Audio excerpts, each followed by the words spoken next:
بسم الله الرحمن الرحيم الحمد لله نحمده ونستعينه ونستغفره ونؤمن به ونتوكل عليه ونعوذ بالله من شرور أنفسنا ومن سيئات أعمالنا من يهد الله فلا مضل له ومن يضلله فلا هادي له ونشهد أن سيدنا ومولانا محمدا عبده ورسوله اللهم صل على محمد وعلى آل محمد كما صليت على إبراهيم وعلى آل إبراهيم إنك حميد مجيد وبارك على محمد وعلى آل محمد كما باركت على إبراهيم وعلى آل إبراهيم إنك حميد مجيد.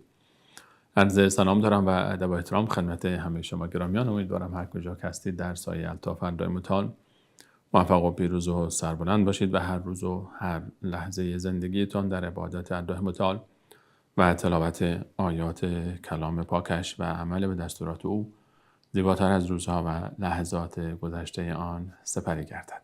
با شما هستیم با درس دیگر از شرح معانی آیات سوره مبارکه البقره با آیات 136 به بعد از این سوره مبارک. در درس‌های گذشته به همراه شما گرامیان تا 135 رو پیش آمدیم و در آیه 135 الله متعال برای ما فرمود اعوذ بالله من الشیطان الرجیم و قالوا كونوا هودا او نصارا تهتدوا، و گفتن اهل کتاب یهودیان و مسیحیان كونوا هودا او نصارا تهتدوا، اگر میخواهید هدایت بشوید، اگر میخواهید اهل هدایت باشید یا باید یهودی باشید، یهودیان میگفتن، و یا باید مسیحی باشید. این کلام مسیحیان بود. یهودیان میگفتن فقط یک راه برای هدایت است، آن هم یهودی شدن است، و مسیحیان گفتن یک راه برای هدایت است و آن فقط مسیحی شدن و نصرانی شدن است.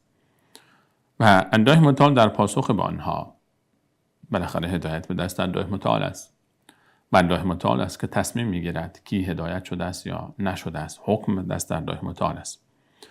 الله متعال درباره این ادعا و این کلام اهل کتاب فرمود قل بل، بگو بل.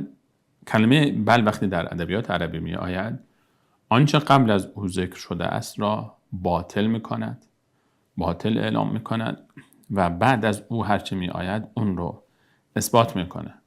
در اصل کلمه بل برای باطل کردن ما قبل و برای ثابت کردن و تثبیت ما بعد می آید. یعنی اینکه آنچه که یهودیان و مسیحیان میگویند باطل است و بر راه هدایت نیستند، نه یهودیان بر راه هدایت هستند نه مسیحیان بر راه هدایت هستند، بلکه حقیقت این است که ملت ابراهیم حنیفه، هر کسی که بر راه و روش و دین و باور و اعتقاد ابراهیم علیه السلام باشد که حنیف بوده است، مائل بوده از شرک، یعنی روی گردان بوده از شرک به سوی توحید و روی گردان بوده از غیر الله متعال به سوی الله متعال و روی گردان بوده از عبادت غیر الله متعال به سوی الله متعال. و ما کان من المشرکین، و ابراهیم علیه السلام از جمله مشرکان نبوده است. ابراهیم علیه السلام نه مانند شما یهودیانی که عزیر رو فرزند الله متعال میخوانید بوده است و نه مانند شما مسیحیانی که میگویید که 3 خدا داریم، خدای پدر، خدای پسر و روح القدس. در ادامه در آیه 136 الله متعال باز بعد از اینکه ادعای اونها رو با یک جمله باطل اعلام نمود و فرمود که شمایی که خود را از بنی اسرائیل میدانید و از پیروان ابراهیم علیه السلام و ادعا میکنید که شما ابراهیمی هستید، شما بر ملت ابراهیم نیستید، شما بر دین و آیین و روش ابراهیم علیه السلام نیستید، بلکه کسانی بر ملت و آیین ابراهیم علیه السلام باقی ماندند که در راه توحید هستند، کسانی که در اون مسیری که ابراهیم علیه السلام در مکه بنا کرد، خانه کعبه را بنا کرد و حکایت صفا و مروه و مراسم حج رو بنیان گذاشت، بر اون مسیر روان هستند و پیرو نوه گرانقدر او هستند که دعا نمود در همان لحظه تأسیس کعبه و تجدید بنای کعبه که در میان مردم مکه الله متعال رسولی بیاورد از نسل اسماعیل علیه السلام و از نسل ابراهیم تا با آنها آیات قرآن کریم را تلاوت کند و قرآن را با آنها تعلیم دهد و حکمت را تعلیم دهد و آنها را تزکیه نماید. و این دعا در حق محمد مصطفی علیه السلام قبول شد و او در میان آنها برانگیخته شد. الله متعال در آیه 136 می‌فرماید قولوا، در پاسخ به این ادعای آنها بگویید، قولوا، بگویید شما مسلمانان، ای مسلمانان. الله متعال الان حکم می‌فرماید. یهودیان میگویند ما بر حق، مسیحیان میگویند ما بر حق و خود را هدایت شده می‌دانند. خب در این میان حق با کیست؟ الله متعال در کلامش که کلام الله متعال است، الله حکم می‌کند. این کلام حکم الله متعال است. قولوا، با آنها بگویید ما نه مسیحی هستیم، نه مسیحی میشویم، نه یهودی میشویم، چون شما بر حق نیستید. ما پیرو ملت ابراهیم علیه السلام هستیم و ما ایمان داریم. قولوا آمنا، بگو ما ایمان آوردیم. ایمان ماست. ایمان ما اون ایمان درست است. آمنا بالله، ما ایمان آوردیم به الله متعال. ما ایمان داریم به ذات الله متعال. ایمان داریم به وحدانیت الله متعال در ذاتش، در صفاتش، در اوصافش و در افعالش. ما الله متعال رو به وحدانیت در ذات او، به وحدانیت در صفات او و به وحدانیت در افعال او باورمند هستیم و هیچ کسی رو بر الله متعال شریک نمی‌دانیم، نه در ذاتش، نه در صفاتش و نه در افعالش. وحده لا شریک له، قل هو الله احد الله الصمد لم یلد ولم یولد ولم یکن له کفوا احد. بگو الله واحد احد است. الله الصمد، الله متعال بی نیاز است، در هیچ چیزی به هیچ کسی نیازمند نیست و همه در هر چیزی به او نیازمندند. لم یلد ولم یولد، نه کسی را زاده است و نه از کسی زاییده شده است، نه پدر کسی است و نه فرزند کسی است، برخلاف آنچه که ادعا می‌کنند مسیحیان. ولم یکن له کفوا احد، و هیچ کسی همتای او نیست، در هیچ صفتی با او شریک نیست. او واحد احد است. قولوا آمنا بالله، بگو ما ایمان آوردیم به الله واحد احد. ما فقط او را عبادت میکنیم. فقط ایاک نعبد و ایاک نستعین. یا الله، ما فقط تو را عبادت میکنیم و فقط از تو یاری میجوییم. ما آمنا بالله، قولوا آمنا بالله، ما به الله متعال ایمان آوردیم آنگونه‌ای که شایسته ایمان به الله متعال در ذات او، در صفات او و در افعال است.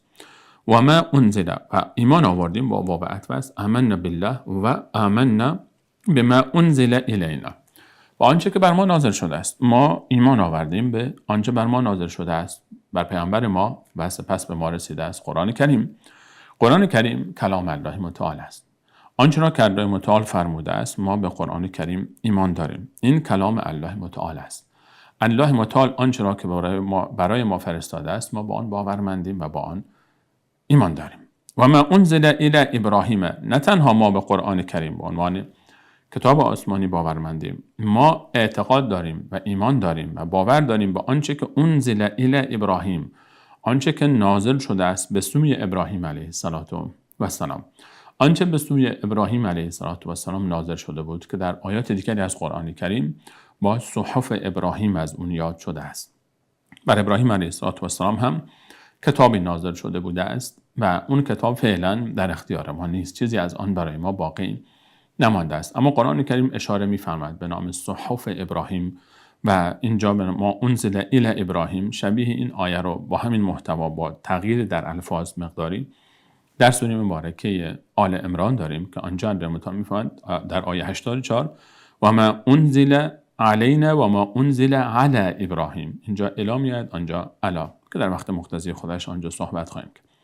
و ما انزل الی ابراهیم، آنچه که بر ما ایمان داریم به قرآن کریم، آنچه که نازل شده بر پیامبران گذشته از ابراهیم علیه السلام عنوان نمونه، و اسماعیل، آنچه که بر اسماعیل نازل شده بوده، و اسحاق، آنچه که بر اسحاق نازل شده بوده است. اسحاق می‌دانید که فرزند ابراهیم علیه السلام است. اسماعیل و اسحاق دو برادر هستند از دو مادر. اسماعیل فرزند بانو هاجر هست و اسحاق فرزند بانو ساره یا سارا با تعبیر مختلف. و هر دو بزرگوار اسماعیل و اسحاق فرزندان ابراهیم علیه السلام هستند که اسماعیل علیه السلام جد بزرگوار محمد مصطفی علیه السلام است و اسحاق پدر یعقوب علیه السلام است و یعقوب علیه السلام پدر تمام پیامبران بنی اسرائیل، چون اسرائیل لقب یعقوب علیه السلام است و بنی اسرائیل فرزندان یعقوب علیه السلام. و ما انزل الی ابراهیم، آنچه که بر ابراهیم نازل شده بود رو ما به او باورمندیم. و ما انزل الی ابراهیم و اسماعیل و اسحاق، آنچه بر ابراهیم و اسماعیل و اسحاق نازل شده بود. و یعقوب، آنچه که بر یعقوب نازل شده است. یعقوب علیه السلام پدر یوسف علیه السلام و فرزند اسحاق و نوه ابراهیم علیه السلام و داستانش را میدانید. داستان یوسف علیه السلام و یعقوب علیه السلام معرف حضور همه شما عزیزان هست. والاسباط و آنچه که نازل شده بر اسباط. اسباط، کلمه اسباط جمع سبط به معنای نوادگان است. سبط سین با تا. سبط در معنای لغوی در اصطلاح سبط به معنای گسترش هست، گسترش و توسعه است.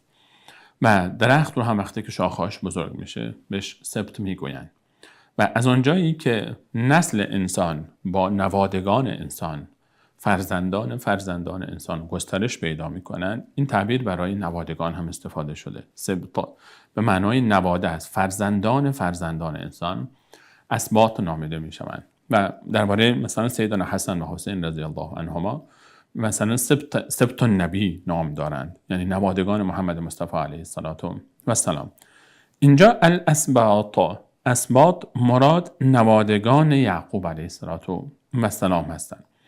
کلمه اسباط به فرزندان یعقوب علیه السلام که 12 پسر بودند، یوسف علیه السلام و برادرش بنیامین و 10 برادر دیگرشون که از مادر دیگری بودند که مجموعاً 12 پسر یعقوب علیه السلام هستند. از این بزرگواران، از این 12 برادر نازنین فرزندان یعقوب علیه السلام، از 12 نفر طوایفی بعداً به وجود آمد که اینها شدن طایفه های مختلف بنی اسرائیل، فرزندان یعقوب علیه السلام. نمادگان یعقوب علیه السلام که اسباط نام دارند 12 طایفه بودند که در داستان موسی علیه السلام هم می آید. مثلا ما در همین سوره داشتیم در آیه 59 که الله متعال در آیه 60 و اذ استسقی موسی لقومه فقل اضرب بعصاک الحجر فانفجرت منه 12 عینا، آنجایی که از موسی علیه السلام طلب آب کردن بنی اسرائیل و الله متعال فرمود که عصای خود را به سنگی بزن و 12 چشمه جوشید، چون که 12 طایفه بودن. اون 12 تا همین اسباط هستند و الله متعال در آیات مختلفی در قرآن کریم اشاره میکنه به این طوایف مختلف که 12 تا بودن. قرآن کریم با تعبیر اسباط از آنها یاد میکنه. اینجا والاسباط چون واو عطف است و برمیگرده به ما انزل الی الاسباط، این کلمه اسباط تی هم که مجرور شده به خاطر اینکه مضاف میشه، یعنی عطف میشه به الی. و ما انزل الی الاسباط، اینجا خود این 12 بزرگوار، این معنا نیست که این 12 نفر هر 12 تا اینها کتابی نازل شده است. مراد این هست که در این طوایف 12 گانی که پیامبران بنی اسرائیل از این طوایف هستند، پیامبرانی که بر آنها کتابی نازل شده از این 12 گروه و طایفه ما با آنها باور داریم. و ما اوتی موسی، باز به صورت خاص الله متعال برای ما از این 12 تا خاص میکنه 2 پیامبر بزرگوار و نازنین رو که از همین 12 نفر از این 12 گروه هستند، یعنی از نسل یعقوب علیه السلام و از بنی اسرائیل هستند. و ما اوتی موسی، آنچه که داده شده به موسی علیه السلام، تورات. ما به تورات با عنوان یک کتاب آسمانی اصل تورات باورمندیم که اصل تورات آن لحظه‌ای که نازل شده از آسمان نازل شده و به موسی علیه السلام، اما قرآن کریم می‌فرماید که بعداً تحریف شده. من الذین هادوا یحرفون الکلم عن مواضعه، یهودیان تحریف کردند برخی کلام‌ها را از جایگاهشان و تورات تحریف شده است. آنچه امروزه به دست ماست به نام تورات، آن توراتی نیست که بر موسی علیه السلام نازل شده است به دلایل مختلف که قرآن کریم هم با آن اشاره می‌فرماید. و عیسی و همچنین آنچه که داده شده به عیسی علیه السلام که همان انجیل است. آن انجیلی که بر عیسی علیه السلام در ابتدا نازل شده بود، ما به اصل انجیل به عنوان یک کتاب آسمانی مقدس باورمندیم. اما آنچه که امروزه به دست مسیحیان وجود دارد و 4 انجیلی رو که به او معترف هستند و در کتاب مقدس مسیحیان بخش عهد جدید اضافه شده است و یک انجیل 5 هم هست که او رو هنوز اعتراف نمی کنند به او کلیساهای مسیحی. 5 انجیل وجود دارد و این 5 تا خودش دلیل بر تحریف است. یعنی این 5 تا چون با هم تناقض دارن، اینطور نیست که فقط اختلاف قرائات باشد، نه، اختلاف مفاهیم و معانی است و در یک داستان می‌بینیم که روایت‌های مختلفی که ضد هم هستند از یک داستان و تناقضاتی که در آن وجود دارد و اهانت‌هایی که احیانا متاسفانه به پیامبران الهی و به ذات الله متعال وجود دارد، همین‌ها دلایل بر این هست که تحریف شده است. اما اصل تورات و اصل انجیل با این وجود که اون کتابی که امروزه به عنوان کتاب مقدس نزد مسیحیان است و در برگیرنده عهد قدیم است و تورات و ملحقات تورات و عهد جدید که انجیل‌های 4گانه هستند و ملحقات آنها، با این وجود باز هم برای ما محترم هست و برای ما مقدس است، زیرا در اون هنوز هم آیاتی از بالاخره تورات و آیاتی از انجیل واقعی وجود دارد. هنوز هم اینطور نیست که 100% آنها تعریف شده باشد، هنوز هم در اون وجود دارد. چون در سوره مبارکه مائده الله متعال می‌فرماید که وقتی که یهودیان آمدن پیش محمد مصطفی علیه السلام برای اینکه در یک موضوعی اختلافی برای اونها حکم بکند، در یک حکایتی موضوعی، و الله متعال فرمود و کیف یحکمونک و عندهم التوراة فیها حکم الله، چگونه پیش تو می آیند برای اینکه از تو حکم بگیرند در حالی که نزد آنها تورات وجود دارد و در توراتی که نزد آنهاست حکم الله متعال در این موضوعی که در آنها اختلاف ایجاد شده بین آنها در این موضوع، حکم الله واضح است.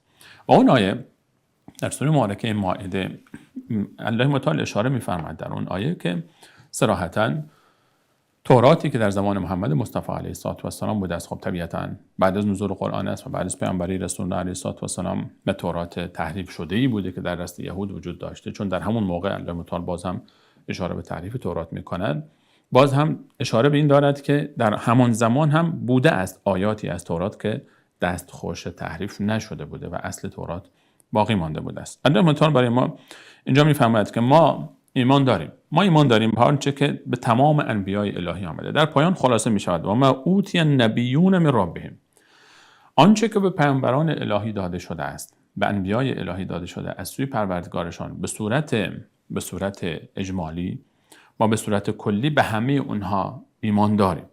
هر پیامبری که از سوی الله متعال کتابی به اون نازل شده است، ما به همه اون کتاب‌ها باورمندیم به عنوان یک کتاب آسمانی. در سوره مبارکه الحدید در آیه 25 الله متعال می‌فرماید لقد ارسلنا رسولنا بالبینات، من الله با عظمت پیامبران خود را با معجزاتی فرستادم و انزلنا معهم الکتاب، و با آنها با رسولان الهی، یک تعبیر تفاوتی بین رسول و نبی وجود دارد در تعریف لفظ آنها. رسول بالاتر از نبی است، هر نبی رسول نیست اما هر رسولی نبی هست. آنجا الله متعال می‌فرماید که و انزلنا معهم الکتاب، به هر رسولی کتابی داده شده است و رسولان زیادی رو الله متعال فرستاده است. رسولان زیادی رو الله متعال فرستاده و هر کدام از آنها کتابی داشتند که ما دقیقاً تعداد آنها برای ما مشخص نیست. آنچه را که ما از کتاب‌های آسمانی در قرآن کریم ذکر شده است، حکایت صحف ابراهیم است و تورات است و انجیل است و همچنین زبور داوود علیه السلام. درباره تورات هم تعابیر مختلفی استفاده شده. احیانا با الواح، کلمه الواح آمده است، احیانا صحف موسی آمده است، صحف ابراهیم و موسی. همه اینها کلماتی است که بر تورات دلالت می‌کرده است. تورات و انجیل و زبور داوود و صحف ابراهیم، آنچه که در قرآن کریم برای ما از کتاب‌های پیامبران گذشته ذکر شده است، این نام‌ها ذکر شده و بسیاری ذکر نشده است. همونطور که پیامبران بسیاری آمدن در طول تاریخ و در روایت رسول الله علیه السلام فرمود که بیش از 124,000 پیامبر آمده است. و خب ما از این 124,000 پیامبر نام‌هایی که در قرآن کریم برای ما ذکر شده است بسیار بسیار اندک هست. یعنی حدود 25 نفر رو ما در قرآن و سنت صحیح رسول علیه السلام از انبیای الهی میشناسیم و 25 نفر کجا و 125,000 نفر کجا. بسیاری از انبیای الهی رو، اکثریت انبیای الهی رو که در تاریخ آمده‌اند ما نمیشناسیم. اما خب بزرگانشان را، اولوالعزم من الرسل را علیهم السلام برای ما معرفی کرده و آنچه را که ما نیازمند آن بودیم که بدانیم از زندگی انبیای گذشته و تاثیر داشته در سرنوشت ما و در باور ما و اعتقاد ما، اونها رو برای ما علیهم السلام ذکر کرده است و بسیار از اونها رو ذکر نکرده است. همینطور درباره کتاب‌های آسمانی هم همین حکایت وجود دارد. اما به صورت عموم ما به تمام آنچه که به عنوان کتاب آسمانی بر پیامبران الهی نازل شده ایمان داریم. و ما اوتی النبیون من ربهم لا نفرق بین احد منهم. ما هیچ تفرقه‌ای نمی اندازیم، هیچ تفاوتی قائل نیستیم بین کتاب‌های آسمانی که مثلا ما به قرآن باورمند باشیم، به تورات ایمان نداشته باشیم، ما به قرآن ایمان داشته باشیم، به انجیل ایمان نداشته باشیم، یا به زبور داوود ایمان نداشته باشیم، یا به صحف ابراهیم ایمان نداشته باشیم، یا هر کتاب دیگری که بر پیامبران الهی نازل شده است با آنها باورمند نباشیم، یا حتی یکی از پیامبران الهی رو به عنوان پیامبر قبول نداشته باشیم، بگیم نه، هود پیامبر الهی نبوده است، یا عاد پیامبر الهی یا ثمود پیامبر الهی، پیامبرشون صالح علیه السلام، قوم ثمود، صالح علیه السلام پیامبرشون پیامبر الهی نبوده است، یا قوم عاد هود علیه السلام پیامبرشون پیامبر الهی نبوده است، یا هر کدوم از پیامبرانی که در قرآن ذکر کرده نامهای اونها رو. انکار یکی از انبیا به منزله انکار کل انبیای الهی است. به همین خاطر لا نفرق بین احد منهم و نحن له مسلمون. ما تمام انبیای الهی رو قبول داریم، چون رسالت انبیای الهی، هر پیامبری که بعد از پیامبر بعدی آمده است، قبلی آمده است، پیامبر بعدی راه پیامبر قبلی رو پیش میرفته. رسالت انبیای الهی امتداد داشته است و ان الدین عند الله الاسلام. دین نزد الله متعال یک دین بوده است و آن هم اسلام بوده است. دین را الله متعال از ابتدا تا انتها اسلام نامیده است و اصول اعتقاد، اصول عبادت و اصول اخلاق در رسالت تمام انبیای الهی یکسان بوده است. به همین خاطر لا نفرق بین احد منهم و نحن له مسلمون. و ما به الله متعال تسلیم شدیم و نحن له، ما در برابر دستور الله متعال تسلیم شده هستیم، مطیعیم، فرمان برداریم، مخلص و ارادتمند هستیم. ما تسلیم شده دستور الله متعال هستیم، به آنچه که فرستاده، پیامبرانی رو که فرستاده، کتابهایی رو که فرستاده، همه رو ما قبول داریم بلا استثناء. ما همه آنها را قبول داریم. در آیه بعدی الله متعال می‌فرماید، آیه 137، فإن آمنوا، اگر ایمان آوردند، پس اگر آمنو، ایمان آوردند، اهل کتاب، در سیاق آیات قبل خطاب با آنها می شود. اگر مسیحیان و یهودیان ایمانی آوردند به مثل ما آمنتم بهی، به مانند آن ایمانی که شما آورده اید، مخاطبین قرآن، شما مسلمانان، اگر یهودیان، اگر مسیحیان ایمانی آوردند به مانند ایمان شما مسلمانان، یعنی ایمان بیاورند به الله متعال، به وحدانیت او، آنچه که در آیه گذشته ذکر شد، ایمان بیاورند به حقانیت تمام انبیای الهی و من جمله محمد مصطفی علیه السلام، ایمان بیاورند به حقانیت تمام کتاب‌های آسمانی و خصوصا قرآن کریم. فإن آمنوا بمثل ما آمنتم به، ارکان ششگانه ایمان رو که ما می‌دانیم، ایمان به الله متعال است. در حدیث معروف جبریل علیه السلام که روزی جبرئیل علیه السلام به شکل انسانی آمد در محضر رسول الله علیه السلام و سوال‌هایی از ایشان پرسید و درباره ایمان پرسید، درباره اسلام پرسید و درباره احسان پرسید و درباره نشان‌های قیامت. و حدیث مفصلی است که نام حدیث جبرئیل علیه السلام معروف است، حدیث جبرئیل علیه السلام. و صحابه تعجب کردند، یک شخصی آمد وارد شد با یک سیمایی زیبا، با شکلی شسته و رفته و مرتب اتو شده که نه اثری از سفر در او مشاهده می شود، نه کسی او را می شناسد، انسان غریبه است. و آمد و نشست و آنجا این سوالها رو پرسید. درباره ایمان وقتی پرسید، رسول الله صلی الله علیه و سلم فرمودند ایمان این هست. فرمود که ایمان چیست؟ فرمود ایمان این هست که ایمان بیاوری به الله، ملائکه الهی و کتاب‌های آسمانی و پیامبران الهی و روز قیامت که بهشت و دوزخ و قبر و حساب و کتاب و محشر همه رو در بر میگیره و قضا و قدر الهی، خیرش چه شرش. اینها ارکان ششگانه ایمان هستند که هر مسلمانی باید به اینها ایمان می‌آورد. در کدوم از اونها خب باش تفسیر خودش رو داره که در تفاصیلش بسیار می شود که صحبت کرد. اگر فین آمنوا بمثل ما آمنتم به، اگر یهودیان، اگر مسیحیان ایمانی به مانند ایمان شمای مسلمانان مخاطب قرآن بیاورند فقد اهتدوا، آن وقت است که هدایت شدند. خیلی نکته زیبایی است اینجا نهفته است. در آیه 135 دعای قبل اونها گفتن وقالوا كونوا هودا او نصارى تهتدوا. یهودیان گفتن یهودی شوید تا هدایت شوید، مسیحیان گفتن مسیحی شوید تا هدایت شوید. الله متعال میفهمند نه خیر، نه شما یهودیان بر مسیر موسی علیه السلام و تورات باقی ماندید و نه حتی تورات اون تورات است، و نه شما مسیحیان بر مسیر عیسی علیه السلام و انجیل باقی مانده اید و نه انجیل آن انجیل است، بلکه تنها کسانی که در مسیر انبیای الهی پیش می روند و کتابهای آسمانی پیش می روند پیروان محمد مصطفی علیه السلام هستند، پیروان قرآن کریم هستند که هم احترام دارند به تمام انبیای گذشته و کتابهای آسمانی گذشته و هم دعوت و رسالت اونها رو همچنان دارن پیش میبرن. فإن آمنوا بمثل ما آمنتم به فقد اهتدوا. اگر دیگران ایمانی به مانند ایمان شما مسلمان ها آوردن هدایت شدن. این کلام الله متعال است. الله متعال حکم میکنه درباره اختلاف کسانی که میگویند خب هر کسی خود رو بر حق میداند. یهودیان میگن ما بر حقیم، مسیحیان میگن ما بر حقیم، مسلمانان میگن ما بر حقیم. کی بر حق است؟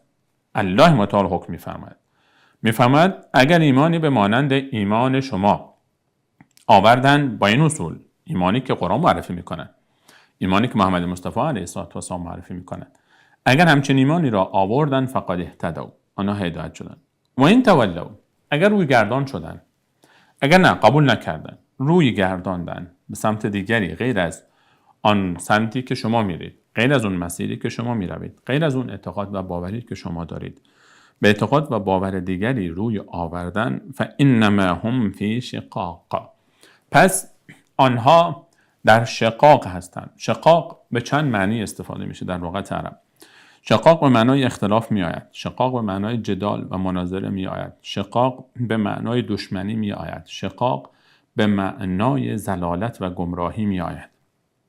اگر دیگران، اگر مسیحیان، اگر یهودیان، اگر دیگران غیر از شما مسلمانان حاضر نشوند که بیایند به مانند شما ایمانی بیاورند با آن ایمانی که شما دارید، فإنما هم فی شقاق، آنها در یک مسیر دیگری هستند، آنها در دشمنی با شما هستند، آنها در نزاع با شما هستند، آنها در ضلالت و گمراهی هستند. الله متعال می‌فرماید آنها در ضلالت و گمراهی هستند. اگر کسی ایمان نیاورد به محمد مصطفی علیه السلام و به قرآن کریم، ایمان او را الله متعال می‌فرماید ایمان نیست، ضلالت است، گمراهی است، دشمنی با توحید است، دشمنی با راه الله متعال است. او در یک مسیر دیگری است، اصلا در یک مسیر دیگری می رود، به گمراهی می رود، به ضلالت می رود. فسیکفیکهم الله، پس الله متعال کفایت می کند تو را از شر آنها. الله متعال برای تو در برابر شر آنها کافی خواهد بود ای محمد مصطفی علیه السلام. اولین خطاب این آیه فسیکفیک، پس کفایت می کند تو را، تو کیست اینجا مخاطب؟ وقتی آیه نازل شده بر محمد مصطفی علیه السلام نازل شده. فسیکفیکهم الله، در برابر فتنه یهودیان و مسیحیان و دشمنان اسلام الله متعال تو را کفایت خواهد کرد. و این وعده الهی بعد از نزول این آیه در مدینه منوره برای رسول الله علیه السلام محقق شد و الله متعال شر یهودیان را از سر مسلمانان یکی پس از دیگری کم کرد و الله متعال اونها رو بر مسیحیان غالب ساخت و این وعده الهی تا قیام قیامت باقی است. هر وقت یک مسلمانی پایبند باشد، ایمان آورد به دستورات الهی، به ارکان ششگانه ایمان، عمل کنه آنچه که محمد مصطفی علیه السلام به او امر کرده است، اگر یک ایمان جانانه بیاورد و به اقتضای ایمان خود عمل بکنه، باز هم این سنت الهی تکرار خواهد شد. فسیکفیکهم الله، امت اصلاح نمی شود مگر با آن چیزی که اول این امت اصلاح شد و آن قرآن بود. مشکلات امت، درگیری های امت، دشمنی هایی که بر علیه امت هست از بین نمی رود مگر وقتی که این امت دوباره برگرده به اصل خودش، مگر اینکه این امت دوباره بیاید ایمان بیاورد با آنچه که قرآن کریم به او گفته است و محمد مصطفی علیه السلام به او رسانده است. ایمانی بیاره، ایمانی جانانه مثل ایمان نسل اول این امت. اگر این امت ایمانی آورد به مانند ایمان نسل اول این امت، الله متعال وعده خود رو دوباره تکرار میکنه. فسیکفیکهم الله، الله متعال شما رو از شر اینها در امان نگه میدارد. و هو السمیع العلیم، و او شنواست، همه چیز رو همه جا میشنود، دعای شما رو میشنود.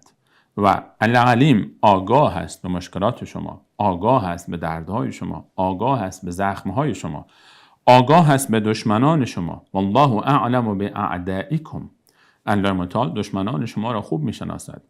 اما الله متعال کلمه السمیع العلیم در پایان این آیه که اشاره دارد به این که الله متعال میشنود، از دعای ما غافل نیست و از حال ما هم غافل نیست، علیم است، آگاه است. اما چرا مشکلات حل نمیشود؟ چرا دعا قبول نمیشه؟ چون ما در اون مسیر نیستیم. چون وعده الهی، سنت الهی وقتی تکرار میشه که ما بر اون مسیر باشیم. ان تنصروا الله ینصرکم و یثبت اقدامکم. اگر دین الله متعال رو یاری کردید، نصرت کردید، در این مسیر قرار گرفتید، اون موقع الله متعال شما رو نصرت میکنه و ثابت قدم نگه میدارد. این مسیر رو انسان باید پیش بره. الله متعال اینجا وعده داده که شر اونها رو از سر شما کم میکنم.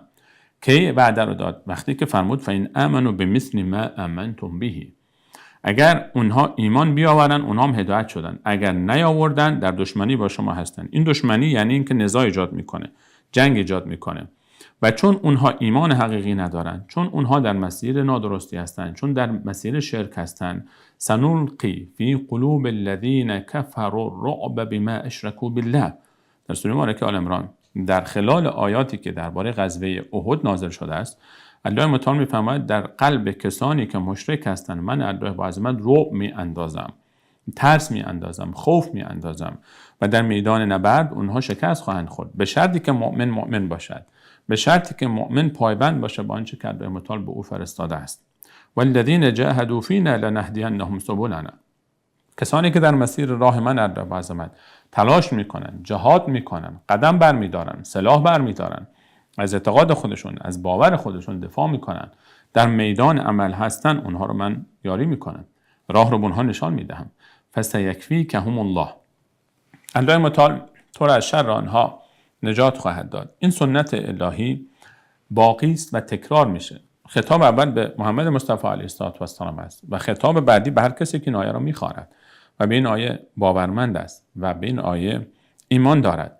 هر مسلمانی که ایمان حقیقی داشته باشه، هر وقت امت به اون ایمان حقیقی برگردد، دوباره همون نصرت به یاری برمیگرد.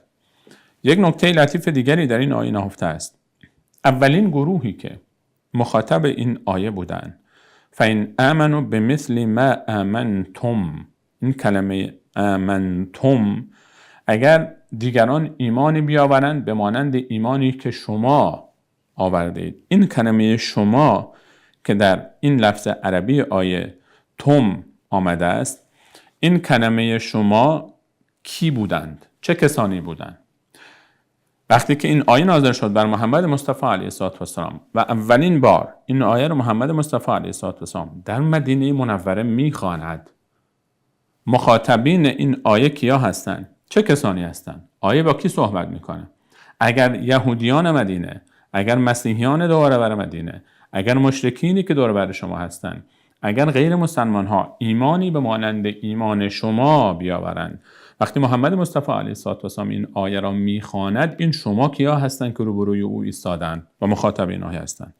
ابوبکر است، عمر است، عثمان است، حیدر است، طلحه است، زبیر است، عبدالرحمن ابن عوف است، ابو عبیده ابن جراح است، سعد است، ابن ابی وقاص، سعید ابن زید، عایشه است، فاطمه هست، حفصه هست.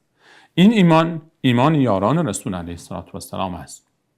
سلمان است، ابوذر است، عبدالله ابن مسعود است، بلال است، سعد ابن معاذ است، محمد ابن مسلمه است و از این اسمها انقدر زیاد است. مصعب ابن عمیر است.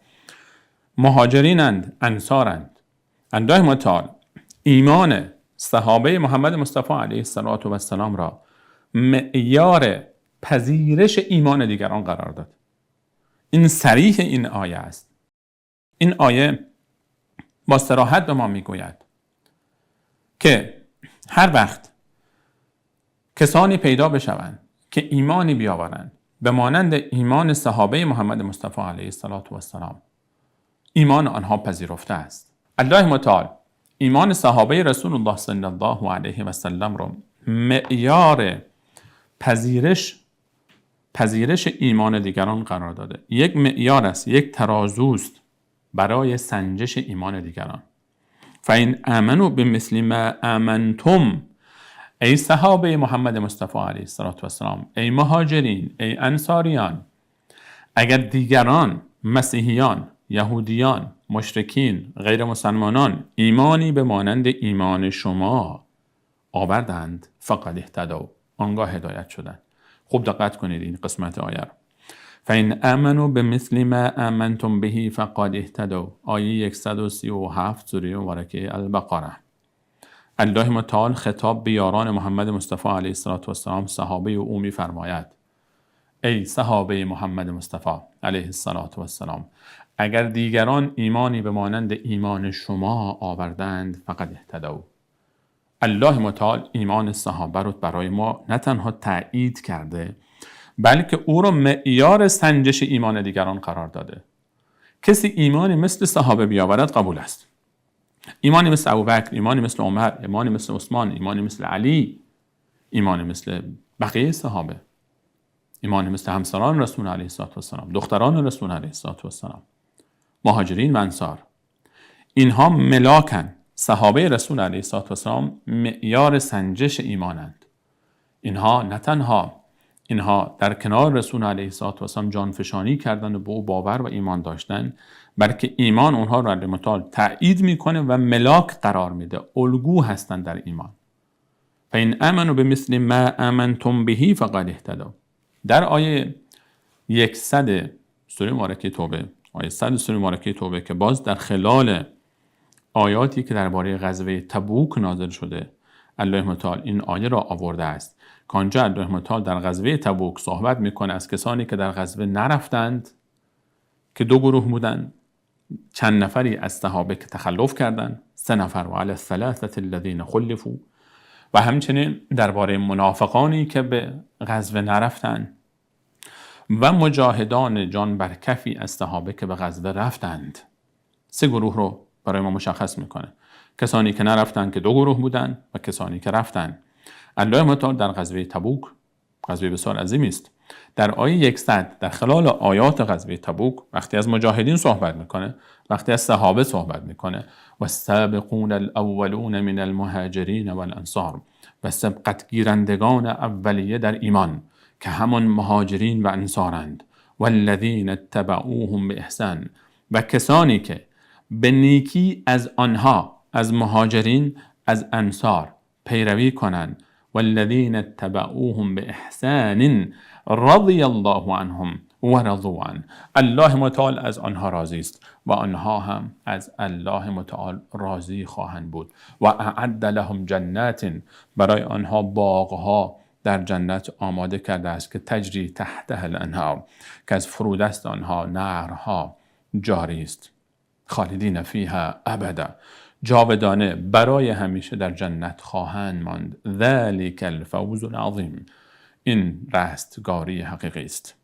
الله متعال در آیه 100 سوره مبارکه توبه سابقون الاولون رو برای ما معرفی میکنه.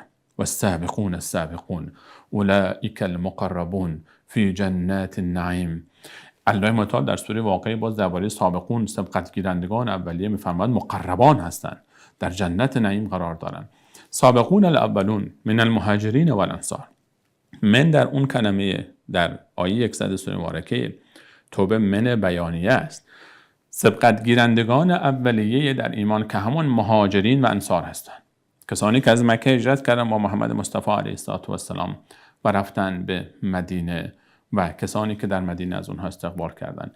باز همین محتوا رو در آیه 8 9 و 10 سوره مبارکه 8 داریم که در آیه 8 در متعال درباره مهاجرین میفرماید للفقراء المهاجرین، درباره مهاجرین صحبت می‌فرماید که مهاجرینی که از مکان زندگی خانه و خانواده خود اخراج شدند و فقط به خاطر رضایت الله متعال حرکت کردند و رفتند و اینها همون صادقان هستند. و در آیه بعد باز کسانی رو ذکر می‌فرماید که انصاریان هستند در آیه 9 سوره مبارکه 8 و کسانی که از قبل آماده کرده بودند خانه خودشان را و قلب‌های خودشان را و سرزمین خودشان را برای پذیرش برادران خودشان که آمدن آنجا مهاجرت کردند و اونها رو بر خود ترجیح میدادند و یؤثرون علی انفسهم ولو کان بهم خصاصه، ولو اینکه خودشون نیازمند بودند بازم زندگی خود رو با آنها قسمت کردند و نصف کردند و تقسیم کردند. انصاریان الله متعال اونها رو برای ما توصیف میکنه و در آیه بعد آیه 10 میفهمد والذین جاءوا من بعدهم، کسانی که بعد از مهاجرین و بعد از انصاریان میآیند میگویند یقولون ربنا اغفر لنا، بار الله ما را ببخش، ولاخواننا الذین سبقونا بالایمان، و برادران ما را که در ایمان از ما سبقت گرفته‌اند آنها را ببخش.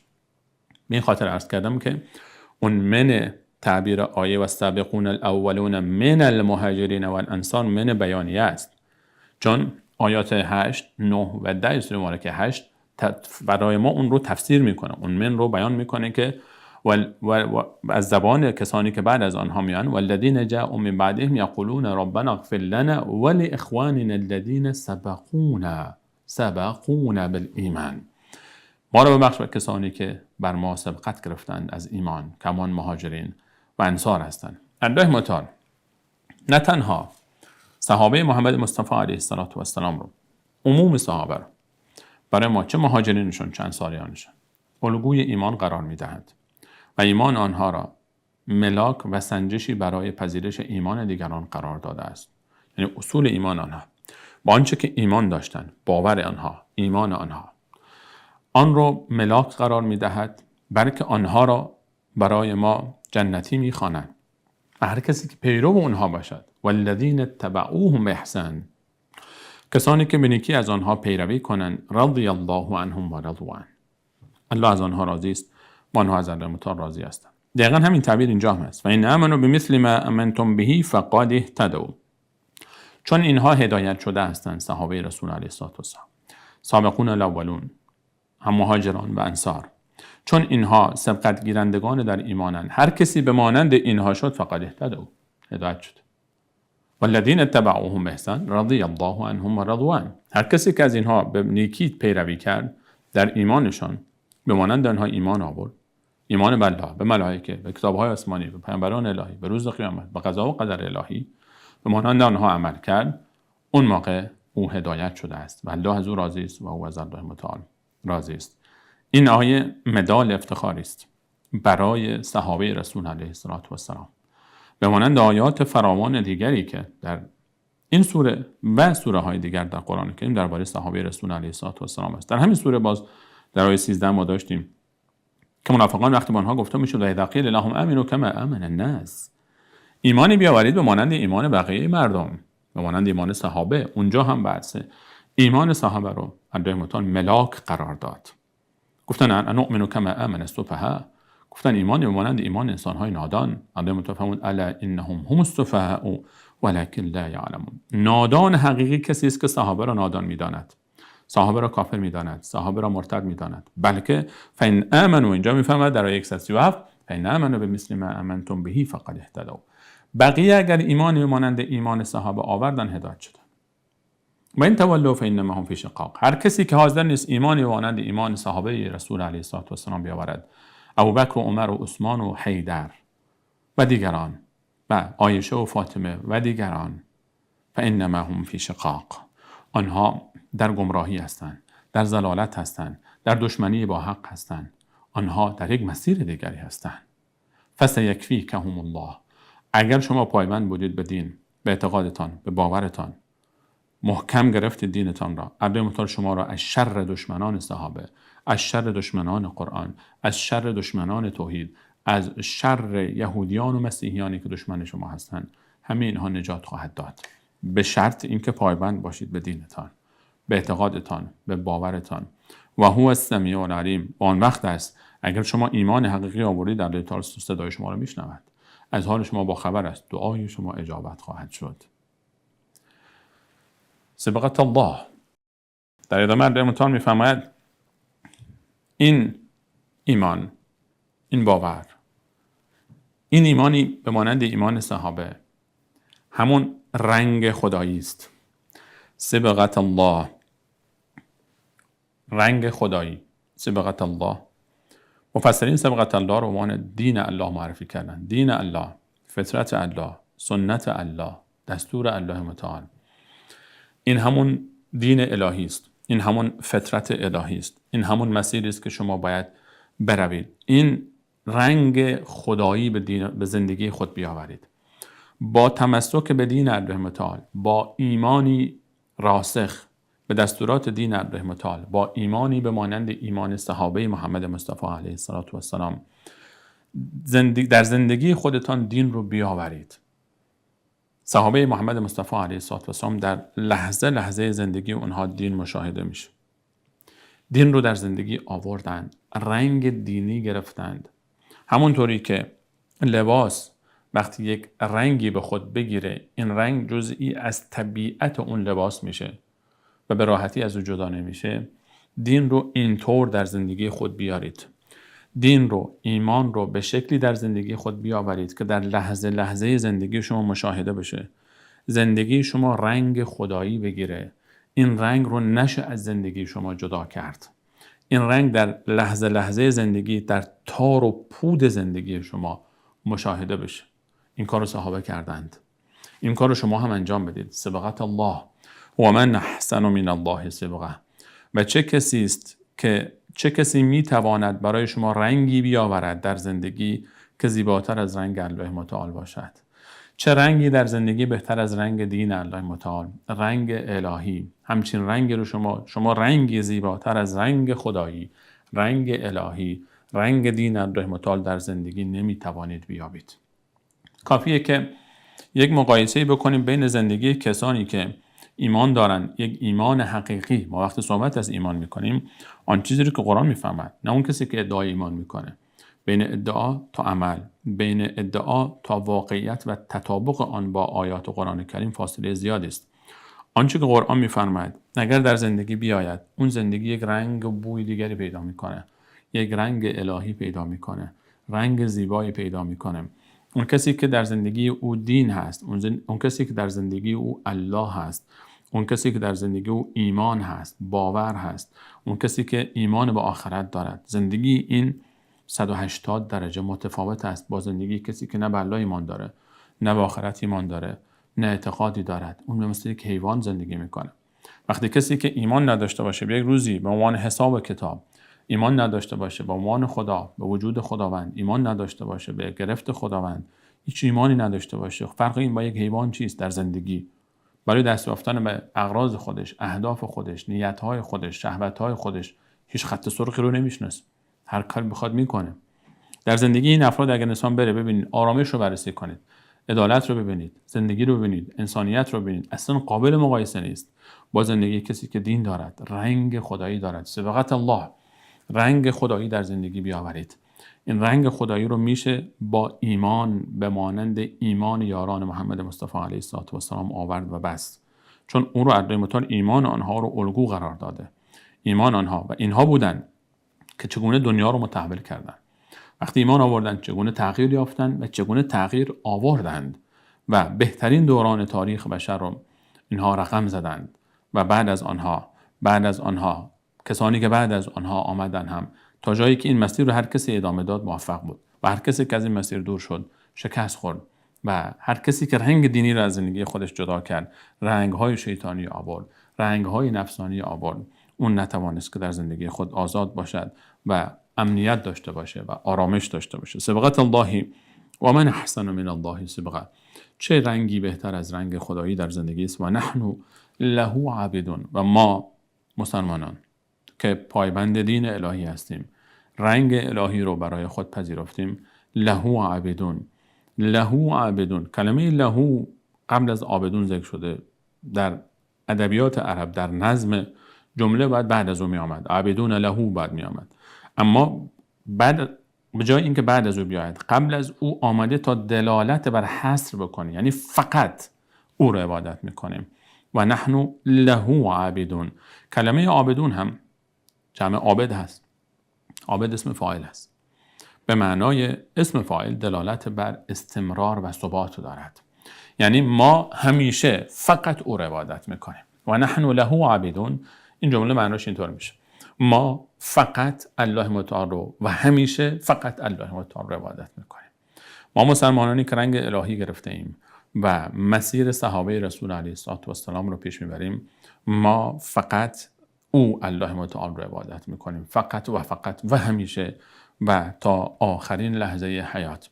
قل، در ادامه الله متعال برای ما باز برمیگرده به اون شعارهایی که اهل کتاب میدهن. قل، بگو ای محمد مصطفی علیه السلام، اتحاجوننا، آیا شما با ما محاجه میکنید، مناظره میکنید، احتجاج میآورید، دلیل میآورید، شما برای خودتون با ما بحث و گفتگو میکنید فی الله، درباره الله متعال، و هو ربنا و ربکم، در حالی که الله متعال پروردگار ما هم است، پروردگار شما هم است. مسیحیان و یهودیان از اونجایی که خود را از ما بهتر میدانند و گمان میکردند که پیامبر آخر زمان باید از ما باشد چون ما بهتریم، و در آیات مختلف دیگری هم این موضوع رو الله متعال اشاره کرد. میگفتن نحن ابناء الله و احباؤه، ما فرزندان الله متعال و دوستان و خاص و مقرب او هستیم. چرا محمد مصطفی پیامبر آخر زمان باید از ما نباشد، از عرب بیاید؟ عربی که نه مسیحی بودند و نه یهودی بودند و مشرک بودند، چرا باید از آنها بیاید؟ اگر بهتر می بود بعد از ما می آمد. الله متعال میفهمد آیا شما درباره الله متعال با ما بحث میکنید؟ این اصلا جای بحث ندارد. الله متعال برای اینکه پروردگار شما نیست تنها، الله متعال پروردگار همه انسان هست. و هو ربنا و ربکم، الله خالق تمام انسان هست، تمام انسان ها را الله متعال خلق کرده. خالق شما هست، خالق ما هم هست. الله متعال الله اعلم حیث یجعل رسالته، در سوره مبارکه انعام میفهمد الله متعال خودش بهتر میداند پیامبری خود را کجا بگذارد، چه کسی را پیامبر کند، بر چه کسی کتاب خود را نازل کند، رسالت خود را بدهد. شما چرا ناراحتی از انتخاب الهی؟ چرا ناراحتید؟ الله متعال هر کسی را بخواد انتخاب میکنه. اتحاجوننا فی الله، شما با ما درباره الله متعال بحث میکنید که الله متعال چرا به او داده، به شما داده پیامبری رو، چرا به ما نداده؟ الله متعال پروردگار ما هم است، پروردگار شما هم است، به هر کسی که بخواد میدهد، هر کسی رو بخواد میدهد. الله اتحاجوننا فی الله و هو ربنا و ربکم ولنا اعمالنا ولکم اعمالکم. شما اعمال خودتون رو دارید، حساب کتاب خودتون رو دارید، ما اعمال خود و حساب کتاب خودمون رو داریم. اگر شما درست میرید، خب شما میدانید الله متعال، ما هم اعمال ما رو الله متعال محاسبه میکنه. قرار نیست که شما محاسبه بکنید اعمال ما رو، ما هم اعمال شما رو محاسبه نمیکنیم، الله متعال محاسبه میکند. اما الله متعال آنچه را که شما دارید انجام میدهید تایید نمیفرماید. و نحن له مخلصون، این ما هستیم، ما مسلمان ها هستیم که له مخلصون، خاص برای او خالصانه عبادت میکنیم. شما با الله متعال شرک آورده اید. شما به همراه الله متعال، شما مسیحیان، شما یهودیان، در عبادت او تعالی شما آمده شرک آورده اید و اون چیزی نیست که الله متعال از شما میخواهد. الله متعال پروردگار ما هم است، پروردگار شما هم است. الله متعال اگر به موسی علیه السلام، اگر به عیسی علیه السلام کتاب فرستاده، پیامبری فرستاده، و محمد مصطفی علیه السلام هم فرستاده است، اما شما رسالت موسی علیه السلام و عیسی علیه السلام رو تحریف بردید. شما تورات رو تحریف کردید، شما انجیل رو تحریف کردید، شما دروغی نسبت میدهید با آنها که آنها نگفتند. شما در اعتقاد و در باور به مسیری میروید که اصلا این مسیر موسی و عیسی علیه السلام نیست. این جای بحث ندارد اصلا. شما از مسیر بیرون رفته اید. اتحاجوننا فی الله، الله رو شاهد میگیرید برای ما. الله متعال خب کتاب برای ما فرستاده. الله متعال در قرآن برای ما چیزی میگوید که خلاف آن چیزی است که شما میگویید. و نحن له مخلصون، ما برای الله متعال خالصانه او عبادت میکنیم ولی شما با او شرک آورده اید. شما از مسیر منحرف شدید. آنچه که شما ادعا میکنید با واقعیت شما سازگار نیست. شما میگویید پیرو ابراهیم علیه السلام هستید، در حالی که ابراهیم علیه السلام از شما اعلان بیزاری کرده است. ام تقولون، آیا شما میگویید که ان ابراهیم و اسماعیل و اسحاق و یعقوب و الاسباط كانوا هودا و نصارا، یعنی که شما میگویید که ابراهیم علیه السلام و اسماعیل علیه السلام و اسحاق علیه السلام و یعقوب علیه السلام و الاسباط و نوادگان یعقوب و طوایفی که بعد از آمدن، پیامبرانی که در بین 12 طایفه نوادگان یعقوب علیه السلام از بنی اسرائیل آمدن، کانوا هودا و نصارا، اینها یهودی بودن یا مسیحی بودن. شما این گونه میگویید؟ این چه حرفی شما میگویید؟ شما فکر میکنید ابراهیم یهودی و مسیحی بوده است؟ اسماعیل یهودی و مسیحی بوده است؟ اسحاق یهودی و مسیحی بوده است؟ و یعقوب و دیگران این گونه بودن؟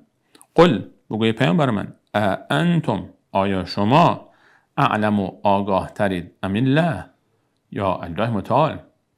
شما آگاه ترید یا الله متعال؟ چرا دروغ میگویید؟ در سوره مبارکه آل عمران آیات 64 بعد درباره اهل کتاب با صحبت میفهمد که بیایید، قل یا اهل الکتاب تعالوا الی کلمة سواء بیننا و بینکم، ای اهل کتاب بیایید اون دعوت اصلی انبیای الهی رو که انبیای الهی به شما هم گفتن، آبا اجداد شما و محمد مصطفی علیه السلام به ما هم گفته است، اون رو برای الله نعبد الا الله، فقط الله رو عبادت کن، ولا نشرک به شیئا، شرک نیاورید. این شرکات چیه شما میآورید؟ سه تا خدا رو از کجا آوردید؟ ولا يتخذ بعضنا بعضا اربابا من دون الله، برخی رو به جای خدا به رب نگیریم. شما علمای خود رو خدا درست کردید، هر چی میگن در بحث دین شما میپذیرید.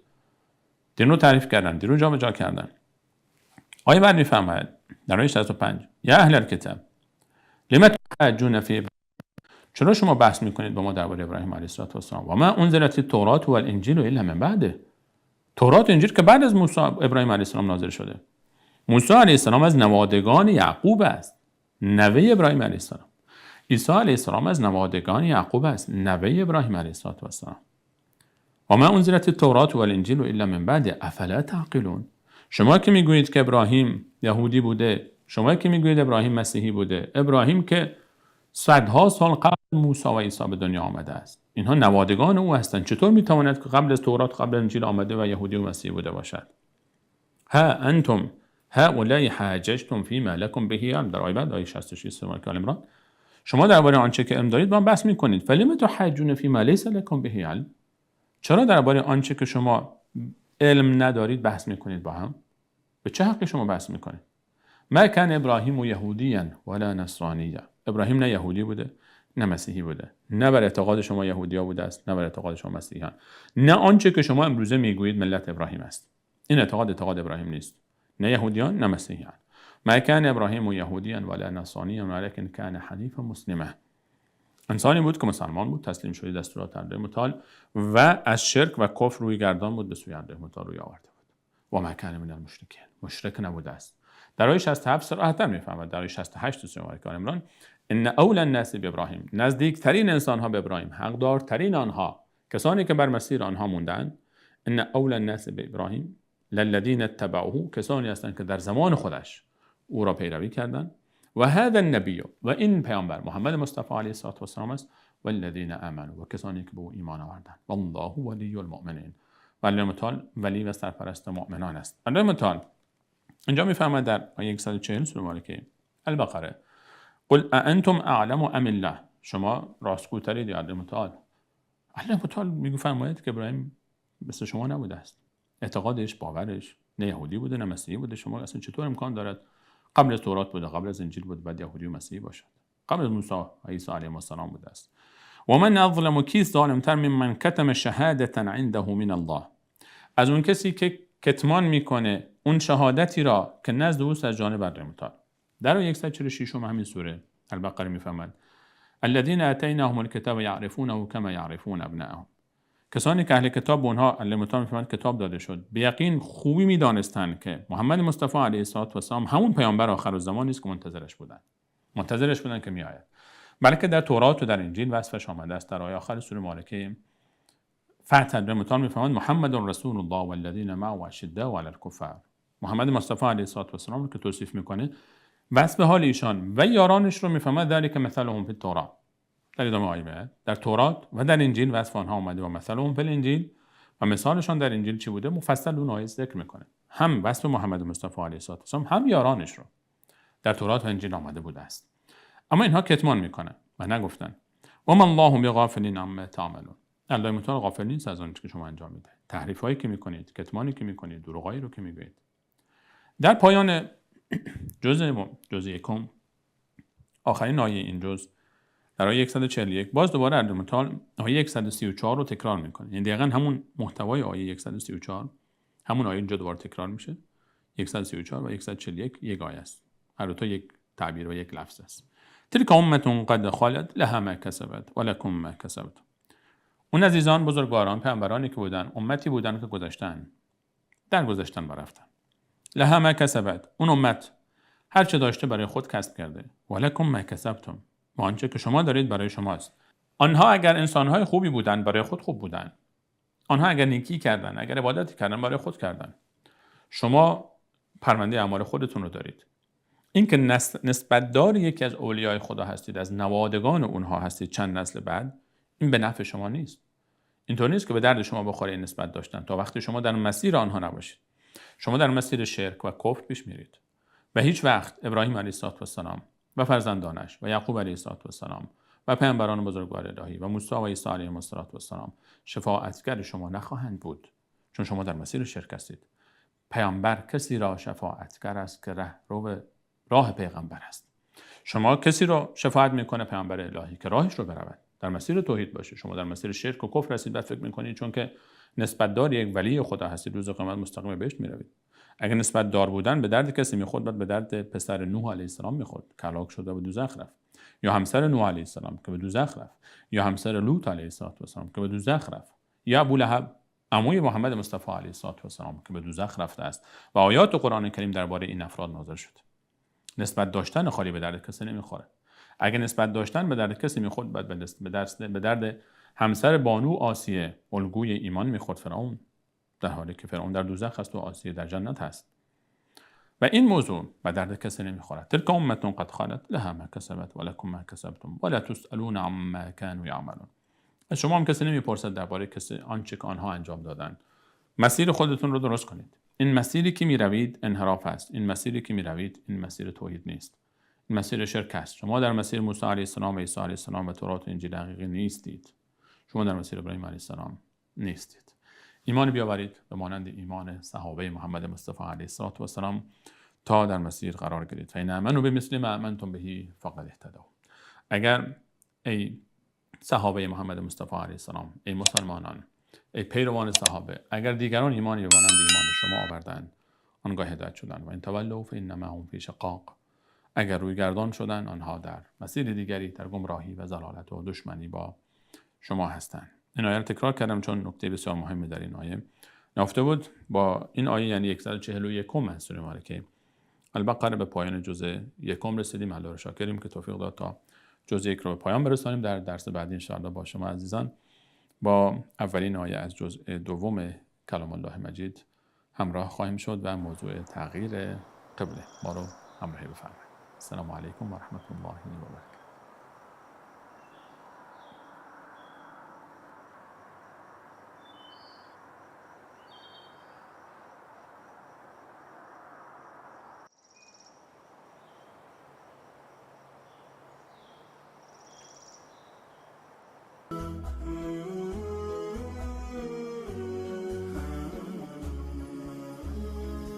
عزیزانی که مایل به دریافت این برنامه جهت پخش در کانال‌های خود هستند با راه‌های ارتباطی زیر مکاتبه نمایند.